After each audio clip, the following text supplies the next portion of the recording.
Welcome back to IFS Meditations and Insights. I'm Tim Fortescue, your guide on this journey toward wholeness through the lens of internal family systems. Together, we're creating a sacred space to explore, accept, and love all parts of ourselves. As we do this work, we open ourselves to experiencing divine love and living more authentically. Let's begin. Today we're diving into a theme that has been so transformative and important for me, but sometimes I forget. And it's exploring creativity by connecting with our creative parts. Creativity isn't just about making art or writing novels, although it can very well be that. It's the spirit of possibility. It's the energy that moves through us when we're free, playful, and alive. I want to share a little story from my own life.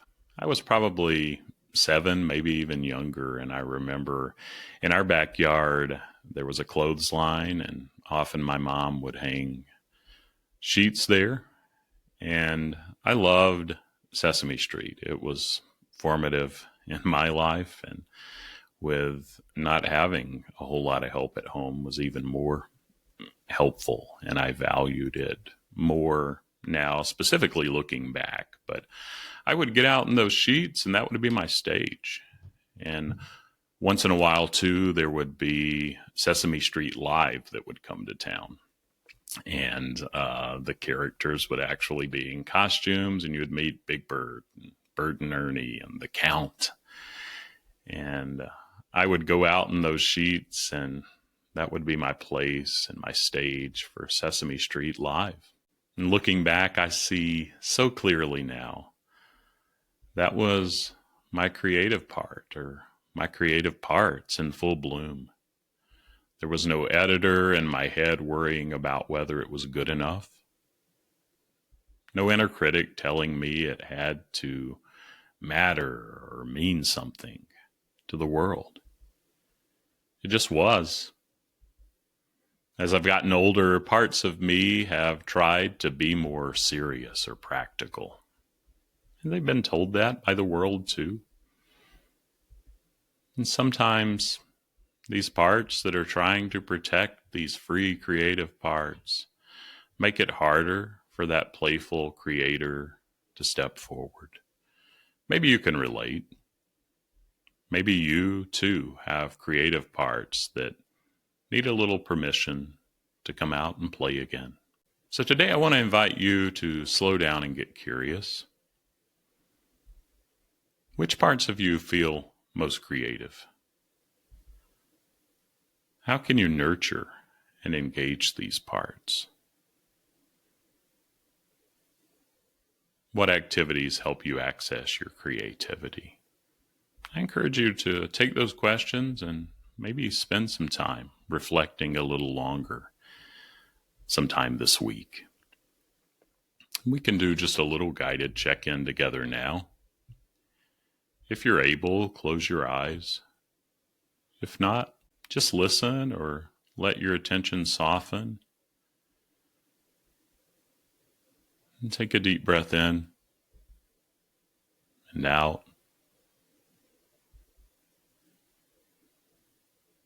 And bring to mind a part of you that loves to create, or if you prefer, you can phrase it this way: imagine a part of you that loves to create. No pressure, no agenda. Just notice what shows up.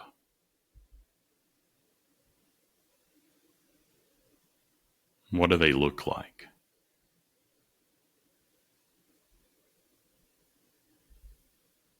How old are they?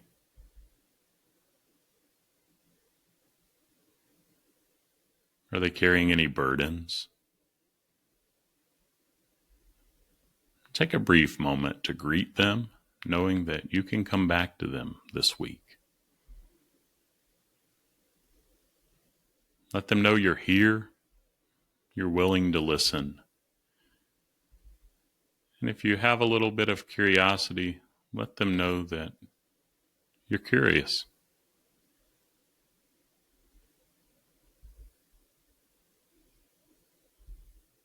And sometime later today or this week, ask them, what do you want me to know? What do you need from me today?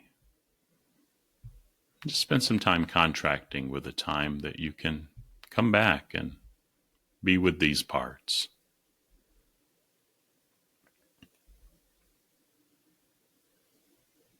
And let them know that whatever comes up, you're just going to hold it with kindness and don't make any promises you can't keep.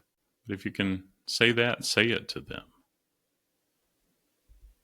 And there's no right or wrong way to do this. Trust your system, your intuition.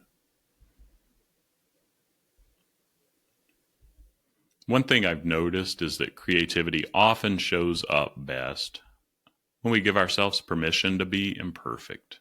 When I work with clients who feel blocked creatively, it's usually not because they've lost their creativity. It's because parts of them are trying to protect them from feeling shame or judgment. Those parts may say things like, why bother if it won't be good enough? Or you're just wasting time. And those parts have good reasons for their fears. Maybe you'll notice them as you reflect. Keep them in mind too. Somewhere along the way, there may have been a moment when their creativity was criticized or dismissed. Likely there was. The protector parts took that to heart. It's hard to believe and trust again. They decided it was safer to stay small, to stay hidden. When we approach those parts with compassion, when we say thank you for trying to protect me, something often softens, space opens up. Sometimes creativity flows in small, surprising ways. I've had clients who've thought that they didn't have any creative parts, but when they started experimenting with things like arranging flowers from the garden, just for fun, they've realized that they do have a deeply artistic part that had been waiting quietly for years. Creativity doesn't have to be loud. It doesn't have to produce anything. Sometimes it's just about being in relationship with beauty, curiosity, and possibility.